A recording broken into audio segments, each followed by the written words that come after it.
Welcome to the Daily Forkast, December 15th, 2021.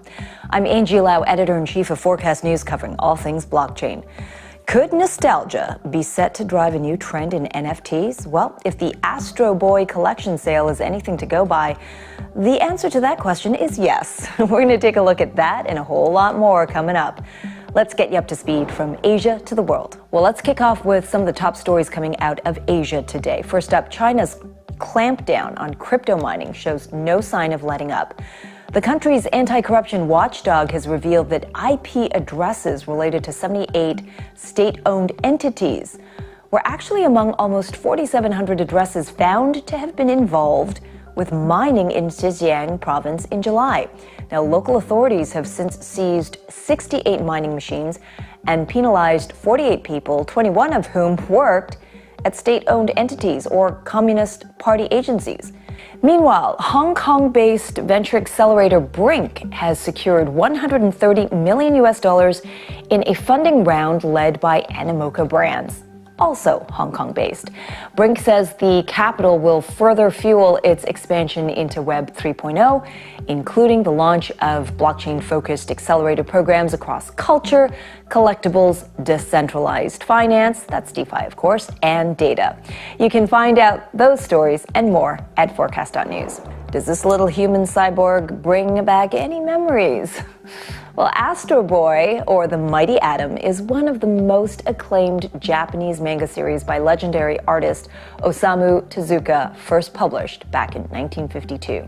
And now the man himself has become an NFT project with a collection of artwork selling out in just under an hour.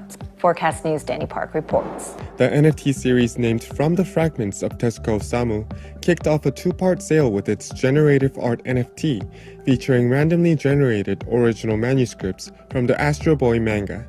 The NFTs, priced at 0.08 Ethereum each, went on sale earlier this week. However, while the sale was set to last for 7 days, all 1,000 collectibles sold out within an hour.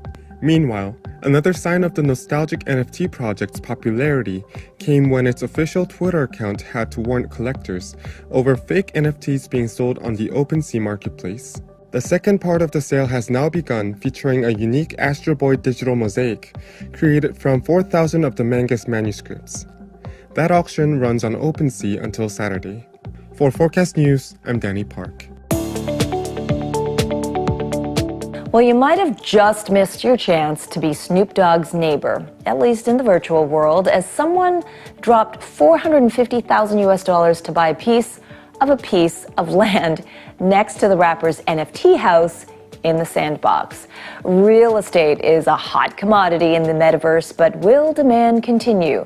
Let's get to our very own NFT insider, Duke Liu of Spores Network, to find out. Wonderful to see you again, Duke. I think we all need a virtual land broker here. Is that a thing now? Because virtual land sales are through the roof. Over $100 million spent on land NFTs in the Sandbox and Decentraland in the last week of November alone. Is this just the beginning? I mean, what makes this such a hot buy? Land is land is land, whether it's physical land or virtual land. And what we're seeing now is what I had predicted when I wanted to enter this market, which is it's no longer just about the currency. It's no longer just about liquidity. It's about real goods, real spaces, real virtual land for us to occupy. Yeah, we're definitely seeing the real and virtual world merge. Adrian Cheng, notable here, one of Hong Kong's biggest property investors, has now ventured into the metaverse. What do you think of that? The move into this space makes sense for someone like him. He's a third generation family money. The first generation would never have invested in this asset. They're busy building physical buildings across Asia. The second generation, probably ho-hum. And then this third generation is trying to make a play, right? They're trying to differentiate themselves. Always love the look from the inside. From our NFT insider, Duke, thank you again for joining us today. And thank you guys. That was the Daily Forecast from our vantage point right here in Asia. For more, visit forecast.news. I'm Editor-in-Chief Angie Lau. Until the next time.